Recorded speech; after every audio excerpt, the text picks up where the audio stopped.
তামিম দারি একজন সাহাবী, কি নাম? তামিম দারি রাদিয়াল্লাহু আনহু। তিনি একবার 30 জন বা 40 জন সাথীকে নিয়ে সাগরে সফর করতে শুরু করলেন। প্রচণ্ড ঝড় আসলো, সাগর তাদেরকে প্রায় 1 মাস সমুদ্রের মধ্যে ঘুরালো। এক পর্যায়ে একটা দ্বীপে তারা নোঙর করতে পারলেন। সেই দ্বীপে তারা একটা প্রাণীকে দেখতে পেলেন, যেই প্রাণীর গায়ে প্রচুর লোম ছিল। কি ছিল? লোম। এত বেশি লোমকূপ যে তার চেহারা কোনটা আর পিছন দিক কোনটা এটা আইডেন্টিফাই করা যাচ্ছে না। এবং বিস্ময়কর বিষয় হচ্ছে এই প্রাণী কথা বলা শুরু করলো। তারা বলল, তোমরা কারা? তারা বলল, আমরা আরব থেকে এসেছি। এরকম কিছু কনভারসেশন হলো। তখন সেই প্রাণী বলল, তোমাদের অপেক্ষা করছে একজন ব্যক্তি, আমার সাথে আসো। তখন এই 30 জন বা 40 জন সাহাবী তারা তামিম দারির সাথে গেলেন।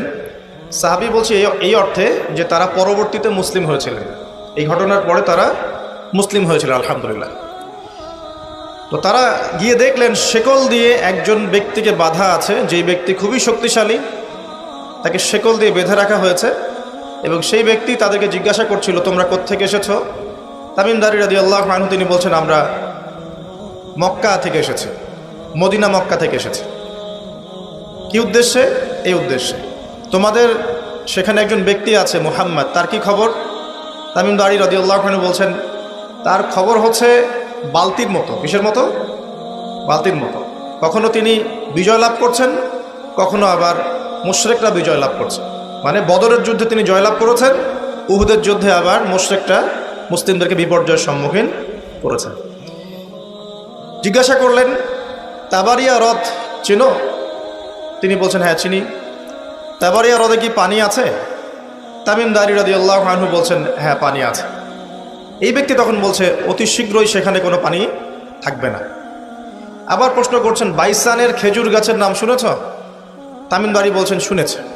সেখানে কি খেজুর আছে? তামিম দারি বলছেন, প্রচুর খেজুর আছে। এই ব্যক্তি বলছে যে অতি সত্বর সেখানে কোনো খেজুর থাকবে না। এরকম কিছু কথা বলার পরে তামিম দারি তাকে জিজ্ঞাসা করলেন, আপনি কে? এত প্রশ্ন জিজ্ঞাসা করছেন, তুমি কে? তোমার পরিচয় দাও। তখন এই ব্যক্তি বলছিলেন, আমার পরিচয় তোমরা খুব শীঘ্রই জানতে পারবে। অতি শীঘ্রই আমি এই শেকল থেকে মুক্ত হব এবং পুরো পৃথিবীতে আমি 40 দিন রাজত্ব করব। কতদিন? 40 দিন। তবে মক্কা এবং মদিনায় আমি প্রবেশ করতে পারবো না, কারণ সেখানে প্রবেশ করতে ধরলেই দেখা যাবে আল্লাহর ফেরেশতারা খোলা তরবারি হাতে মক্কা মদিনা পাহারা দিচ্ছে।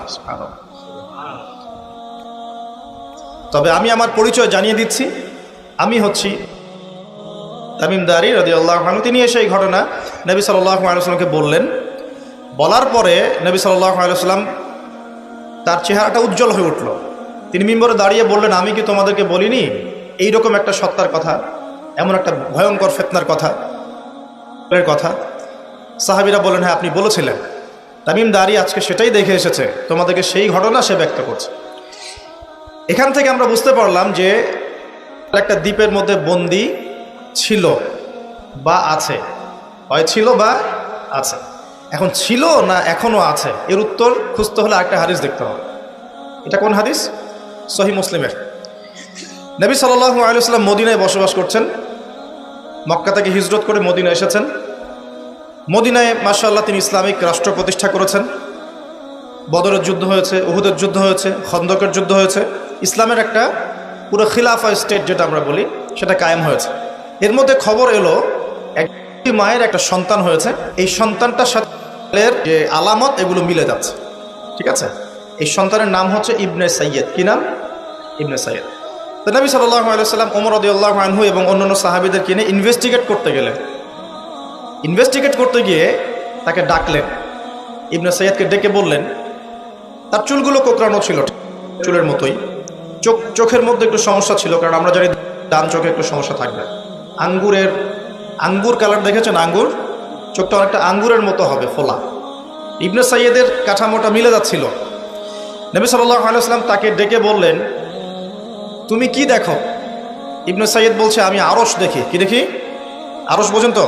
আচ্ছা, এখানে আরশের কথা যেহেতু এসেই গেছে, একটা কথা বলে দেই যে নবী সাল্লাল্লাহু আলাইহি ওয়াসাল্লাম একটা হাদিসে বলেছেন, কিতাবুত তাওহীদ গ্রন্থের মধ্যে আছে, আমরা যে পৃথিবীতে বসবাস করছি, এই পৃথিবী থেকে প্রথম আসমান মানে পুরো মহাবিশ্ব এর দূরত্ব হচ্ছে 500 বছরের রাস্তা। কত বছর? এভাবে দ্বিতীয় আসমান থেকে তৃতীয় আসমানের ডিস্টেন্স 500 বছরের পথ। কত বছর? এভাবে চতুর্থ, পঞ্চম, ষষ্ঠ, সপ্তম এই 7 আসমানের প্রত্যেক আসমানের ডিস্টেন্স হচ্ছে 500 বছরের রাস্তা। এর উপরে আছে কুরসি। কি আছে? ওয়াসিআ কুরসিয়ুহুস সামাওয়াতি ওয়াল আরদ। আয়াতুল কুরসি পড়েন নাই? আয়াতুল কুরসি ঘুমানোর সময় পড়েন কি? যে ব্যক্তি ঘুমানোর সময় আয়াতুল কুরসি পড়ে, সারা রাত আল্লাহর পক্ষ থেকে একজন ফেরেশতা তাকে পাহারা দিবে ইনশাআল্লাহ। কিন্তু এই কথা নাসা বিশ্বাস করবে না, এই কথা বিজ্ঞান বিশ্বাস করবে না, কারণ তাকে চোখে দেখা যায় না। তাদের একটা জ্ঞানতাত্ত্বিক দর্শন আছে, যেটা আমরা ইউনিভার্সিটিতে পড়ে আসছি দীর্ঘদিন। সেটা হলো, যা চাক্ষুষ দেখা যায় না এগুলোতে বিশ্বাস করতে নাই। পরীক্ষা নিরীক্ষা পর্যবেক্ষণের মাধ্যমে যখন কোনো সিদ্ধান্ত পাওয়া যাবে সেটাই জ্ঞান, এছাড়া জ্ঞানের কোনো অস্তিত্ব নাই। স্কুল থেকে শুরু করে পিএইচডি ডিগ্রি পর্যন্ত এই দর্শনের উপর ডিপেন্ড করে শিক্ষা নিচ্ছি আমরা সবাই। এখন যা দেখি না বিশ্বাস করব না। এই কারণে পশ্চিমার আল্লাহকে বিশ্বাস করে না, আল্লাহকে দেখা যায় না। ফেরেশতাকে বিশ্বাস করবে না, বলবে যে বোগাস কথাবার্তা। কোথায় ফেরেশতা দেখা যায়? যা দেখি না বিশ্বাস করবো কেন? আখেরাত দেখি না কেন বিশ্বাস করব? জান্নাত জাহান্নাম দেখি নাই কেন বিশ্বাস করব? জিন জাতি দেখি নাই কেন বিশ্বাস করব? আত্মা বা রুহকে দেখেছেন? রুহ বা আত্মা যেটা নিয়ে চলাফেরা করছেন দেখেছেন? কেন বিশ্বাস? কবরের আযাব কেন বিশ্বাস করব? এই কারণে তাদের দর্শন যেহেতু প্রোটেস্ট্যান্ট ভার্সনের জ্ঞানে বিশ্বাস করে, চাক্ষুষ দর্শন যেটা সেটাই জ্ঞান, এর বাইরে জ্ঞানের কোনো অস্তিত্ব আছে এটা বিশ্বাস করে না। এই কারণেই তারা ইমানের 6 পিলারের কোনো পিলারে বিশ্বাস করে না। আর ইমানের 6 পিলারই কিন্তু গায়েব। গায়েব না? আল্লাহ বিশ্বাস, ফেরেশতায় বিশ্বাস, নবী রাসূলগণ, আসমানি কিতাব, পরকাল, তাকদীর, এগুলো কি দেখা যায়? এমনকি আমরা তো আমাদের নবীজিকেও দেখি নাই, দেখেছি? সাল্লাল্লাহু আলাইহি ওয়াসাল্লাম। আমরা শুধুমাত্র কোরআন দেখছি এবং হাদিসের গ্রন্থগুলো দেখছি, এর বাইরে কিন্তু আমরা কিচ্ছু দেখছি না। তো তারা আবার পরিকল্পিতভাবে তাদের দর্শনটাকে প্রতিষ্ঠা করার জন্যে এবং আমরা যে গায়েবে বিশ্বাস করি এই দর্শনটাকে এলিমিনেট, বাতিল করার জন্যে কিছু শব্দ চালু করেছে। একটা শব্দ মৌলবাদী, একটা শব্দ ধর্মান্ধ। থামেন, ঠিক বেঠিক বলার দরকার নাই, ঠান্ডা মাথায় লেকচার শোনে। কোরআন সুন্নাহর কথা ঠিক বললেও ঠিক, না বললেও কি ঠিক কিনা বলেন? মাশাআল্লাহ। আচ্ছা, পশ্চিমারা তাদের দর্শনটাকে বাস্তবায়ন করার জন্য, যে আমরা চোখে যা দেখি তাই বিশ্বাস করব, এর বাইরে কিছুই বিশ্বাস করব না, এই দর্শনটাকে সাবিত করার জন্যে এবং আমাদের যে গায়েবে বিশ্বাস, অদৃশ্য আমরা বিশ্বাস করি, এটাকে এলিমিনেট, বাতিল করার জন্য এই শব্দ দুটো চালু করেছে। যখন আপনি বলবেন আমি বিনা বাক্য ব্যয়ে আল্লাহকে বিশ্বাস করি, মালায়েকা বিশ্বাস করি, নবী রাসূল বিশ্বাস করি, পরকাল, কবরের আযাব, জান্নাত জাহান্নাম সব বিশ্বাস করি, তারা আপনাকে বলবে আপনি ধর্মান্ধ। কারণ আপনি অন্ধভাবে বিশ্বাস করছেন। তো আপনি অন্ধভাবেই বিশ্বাস করছেন। তো আপনি কি প্রমাণ করতে পারবেন জিন জাতির অস্তিত্ব? আপনি কি ল্যাবরেটরিতে বসে বসে, আমরা যে ফিজিক্স, কেমিস্ট্রি, বায়োলজির ল্যাবরেটরিতে করেছি না প্র্যাকটিক্যাল, এই প্র্যাকটিক্যাল কাজগুলোর মধ্য দিয়ে কি আপনি আত্মার অস্তিত্ব প্রমাণ করতে পারবেন নাকি? যারা হার্ট স্ট্রোক করে মারা যাচ্ছে, হচ্ছে না, আমরা কি বলছি? হৃদযন্ত্রের ক্রিয়া বন্ধ হয়ে মারা গেছে, ইন্না লিল্লাহি ওয়া ইন্না ইলাইহি রাজিউন, মাইকিং করে বেড়াচ্ছে, তাই না? তো হৃদযন্ত্রের ক্রিয়াটা বন্ধ হলো কিভাবে? এর ভিতরে কিছু একটা তো ছিল যেটা এখন নাই। একটা ডেড বডির মধ্যে কিছু একটা নাই যেটা একজন জীবিত মানুষের দেহের মধ্যে আছে। আপনার দেহে কি আছে যেটা একটা মৃত মানুষের দেহে নাই? বলেন কি নাম এটার? এই রুহটা কি পশ্চিমারা কি বিশ্বাস করাতে পারবেন? গিলাতে পারবেন? গিলাতে গেলে বলবে আপনি ধর্মান্ধ। কথা বোঝার চেষ্টা করেন কেন তারা শব্দগুলো ছড়িয়ে দিয়েছে। আর যখন আপনি এই মৌলিক বিষয়গুলো মেনে চলবেন তখন আপনাকে বলবে মৌলবাদী হয়ে গেছে। অথচ এই মৌলিক বিষয়গুলো মেনে না চললে কিন্তু আপনি মুসলিমই হতে পারছেন না। কেউ যদি আত্মায় বিশ্বাস না করে, জিন জাতিতে বিশ্বাস না করে, আপনার আল্লাহ অদৃশ্য বিশ্বাস না করে, আখেরাত অদৃশ্য জগৎ বিশ্বাস না করে, জান্নাত জাহান্নাম, কবরের আযাব, মিজান পুলসিরাতে বিশ্বাস না করে, সে কি মুসলিম হতে পারবে কিনা বলেন দেখি এবার। তাহলে মুসলিম হতে হলে আমাকে আল্লাহর কথা, আল্লাহর বাণীকে চোখ বন্ধ করে বিশ্বাস করতেই হচ্ছে। কোনো কোনো ক্ষেত্রে আল্লাহ পাকের আদেশের সামনে আত্মসমর্পণ করতে হচ্ছে বিনা বাক্য ব্যয়। এক্সাম্পল দিচ্ছি, এই যে ইব্রাহিম আলাইহিস সালামের ছেলেকে বলেছিলেন, আল্লাহ পাক বলেছিলেন, যার ফলশ্রুতিতে আমরা ঈদুল আজহা পালন করি না। আচ্ছা দেখেন, ইব্রাহিম আলাইহিস সালামকে আল্লাহ পাক বলছেন 3 দিন স্বপ্ন দেখিয়ে তোমার ছেলেকে করতে হবে, পরীক্ষা তোমার জন্য একটা। এবং তিনি গিয়ে তার সন্তানকে বলছেন, ইন্নী আরা ফিল মানামি আন্নী আসবাহু, হে আমার সন্তান, আমি স্বপ্নে দেখেছি আমি তোমাকে করছে। ফানজুর মাযা তারা, তোমার রায় কি আমাকে বলো। সন্তান বলছে ইসমাঈল আলাইহিস সালাম, ইয়া আবাতি ফাআল মা তু'মার, হে আমার বাবা, আল্লাহ আপনাকে যা আদেশ করেছেন তাই করুন। সাতাজিদুনি ইনশাআল্লাহু মিনাস সাবিরিন, ইনশাআল্লাহ আপনি আমাকে ধৈর্যশীল পাবেন। এই ছেলের বয়স কিন্তু আমাদের এই ইয়াং জেনারেশনের চেয়ে অনেক কম। যে জেনারেশন রাত 3টায় অ্যালার্ম দিয়ে যে আর্জেন্টিনা খেলা দেখতে ওঠে, এই জেনারেশনের চাইতে ইসমাইলের বয়স কিন্তু অনেক কম। তার বয়স তখন হয়তো 10 বা 12 বা 14। কি শিক্ষা দিলেন তার পিতা তার মা তাকে, যে আল্লাহর আদেশের সামনে জীবন দিতেও তার কোনো পরোয়া নাই। বলছে আব্বা আপনি যা স্বপ্ন দেখেছেন, আল্লাহ আপনাকে যে আদেশ করেছেন আপনি করেন। তাহলে কোন শিক্ষার ঘাটতি আমাদের মধ্যে আছে ভাবতে হবে না এগুলো। ইব্রাহিম আলাইহিস সালাম কিন্তু তার সন্তানকে মানুষ করেন নাই, মনে রাখবেন। তিনি মাঝে মাঝে আসতেন, যাওয়া আসা করতেন, কারণ তার আরেকটা পরিবার ছিল, সারা আলাইহিস সালাম, তার আরেকটা পরিবার ছিল, 2 স্ত্রী। তো তাকে মানুষ করেছেন কিন্তু তার মা হাজরা আলাইহিস সালাম। কোন মা? যেই মাকে ইব্রাহিম রেখে আসছেন কাবা ঘরে, মনে আছে? খাবারও ছিল না, পানিও ছিল না। তিনি বলছেন আপনি কেন রেখে যাচ্ছেন ইব্রাহিম আলাইহিস সালাম বলেন আল্লাহর হুকুমে।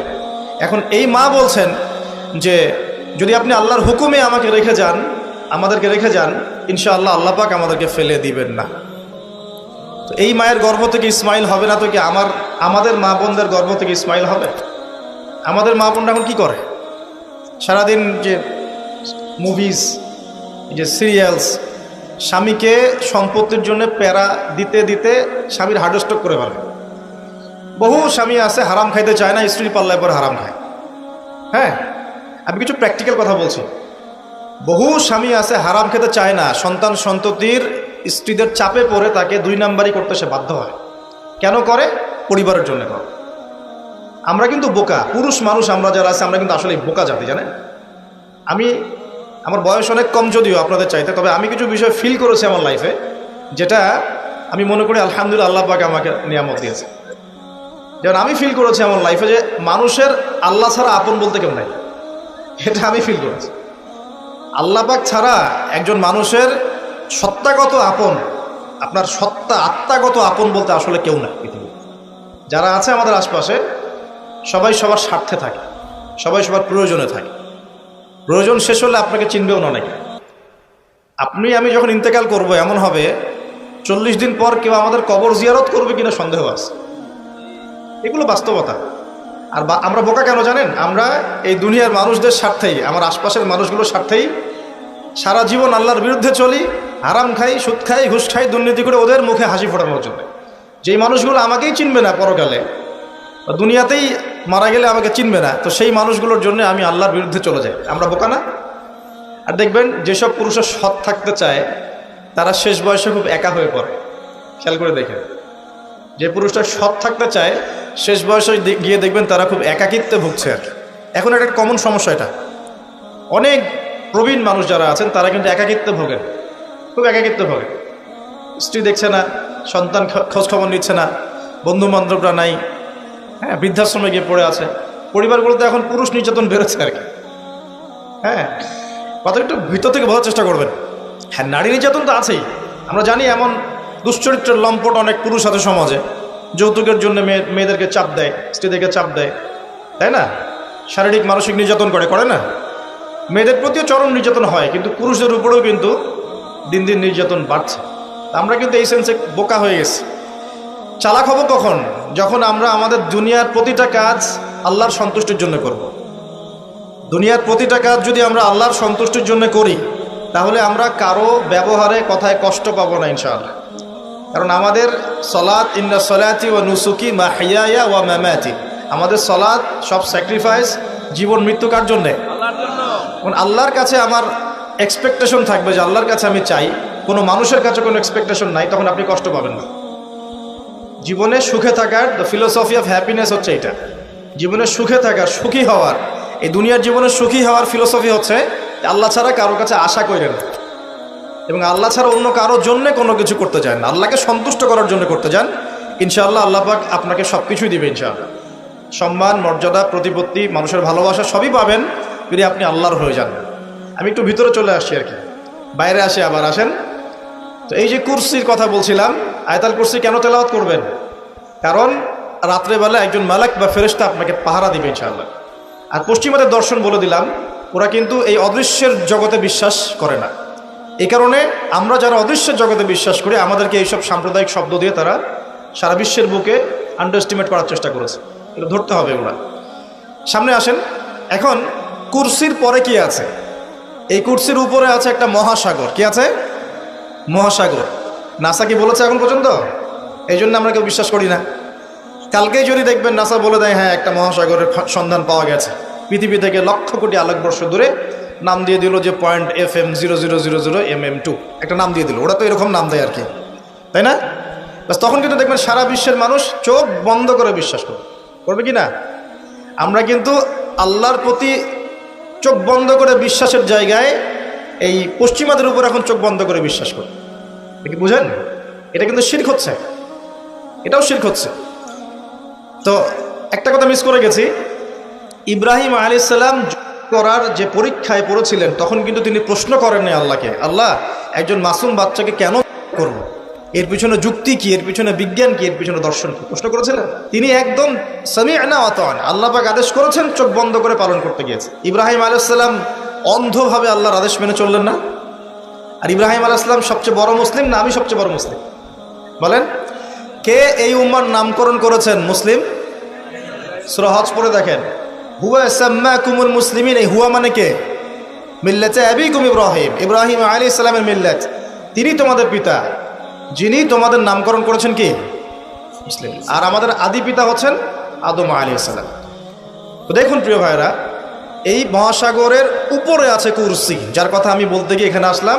ইবনে সাইয়্যিদ কি বলছে? সে কি দেখে মনে আছে না ভুলে গেছেন? ইবনে সাইয়্যিদ কে?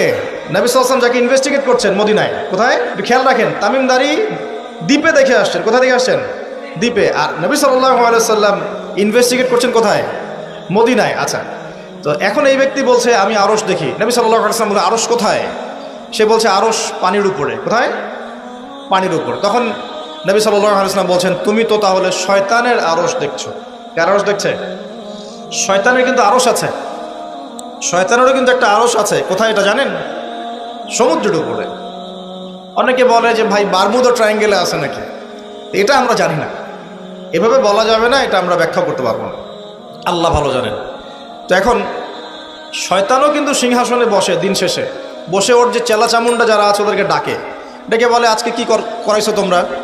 একজন বলে যে আমি তো জেনা করাই দিছি দুজনের মধ্যে, আমি মদ খাইয়েছি মানুষকে, আমি মানুষকে পরকীয়া লিপ্ত করেছি, আমি একজনকে একজনের বিরুদ্ধে উস্কে দিয়ে হত্যা করিয়ে দিয়েছি। এরকম করে শয়তানরা বলতে থাকে। তো ইবলিস বলে না, তোমরা তেমন কোনো কাজ করতে পারো নাই। ইতিমধ্যে একজন শয়তান এসে বলে যে আমি একটা কাজ করেছি। কি কাজ করেছো? যে আমি একটা পরিবারের স্বামী স্ত্রীর মধ্যে বিচ্ছেদ ঘটিয়ে দিয়েছে। কি করেছে? এটা এখন বেশি হচ্ছে না? বেশি হচ্ছে না? আপনারা খবর রাখেন না মনে হয়, পড়াশোনা করে দেখেন, প্রতি 3-4 মিনিট একটা ডিভোর্সের ঘটনা ঘটে, প্রতি 3-4 মিনিটের মধ্যে। এবার শয়তান তাকে ডাকে, এদিকে আসো, তুমি একটা কাজের কাজ করেছো। তখন নিজের গলার যে মালা বা যেটা আমরা গোল্ড মেডেল বলি, অ্যাওয়ার্ড যেটা বলি, এটা তার গলায় সে পরিয়ে দেয়, দিয়ে বলে তুমি একটা কাজের কাজ করেছো। তার মানে আমরা বুঝতে পারলাম শয়তানের কাছে সবচেয়ে বড় একটা মিশন কি? পরিবারগুলোকে ধ্বংস করে দেয়। খুব সতর্ক থাকতে হবে আমাদের সবাইকে। আল্লাহ পাক আমাদের সবাইকে ধৈর্য দান করুন। আর পরিবার টিকে থাকে ধৈর্যের উপরে। আরেকটা বিষয় বলে দিই, স্বামী স্ত্রীর মধ্যে, যুবকরা এটা উপকৃত হবেন ইনশাআল্লাহ, স্বামী স্ত্রীর মধ্যে শুধুমাত্র ভালোবাসা পরিবার টিকানোর জন্য যথেষ্ট না। স্বামী স্ত্রীর মধ্যে ভালোবাসার চাইতেও বেশি প্রয়োজন হচ্ছে একে অপরের প্রতি বিশ্বাস। কি দরকার? বিশ্বাস না থাকলে ভালোবাসা টিকবে না। প্রয়োজন একে অপরের সম্মানবোধ, একজন একজনের সম্মানটা যেন বোঝে, এবং আনুগত্যের প্রয়োজন আছে। স্ত্রীরা যদি স্বামীদের আনুগত্য না করে সংসার টিকে না, সংসার ভেঙে যায়। বিশ্বাস, আনুগত্য, ভক্তি, সম্মান, শ্রদ্ধা, এর সাথে যখন ভালোবাসা যুক্ত হবে তখন পরিবারটা ইনশাআল্লাহ জান্নাতি পরিবার।